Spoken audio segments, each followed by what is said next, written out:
台语文千万字，大家要跟大家做伙来拜一字。今仔日要甲大家小解这一字，咱做伙来看到这里就是体。若咱一般民间的俗音读做体，这个体就是徛家厝的意思，像咱讲住体，嘛有人讲是厝体。另外，咱常常听到入厝，较早字底嘛有人写讲是入体。较早政府起的厝，要互百姓住，咱讲是国体。若即马政府嘛有推设社会住体，敢若做无咧卖，带大家做伙来小解两个词。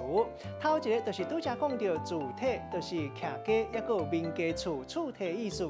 第二个词咱读做炒家纳体，嘛有人讲是这个炒家纳家，这是形容讲厝内吵吵闹闹，袂当安宁。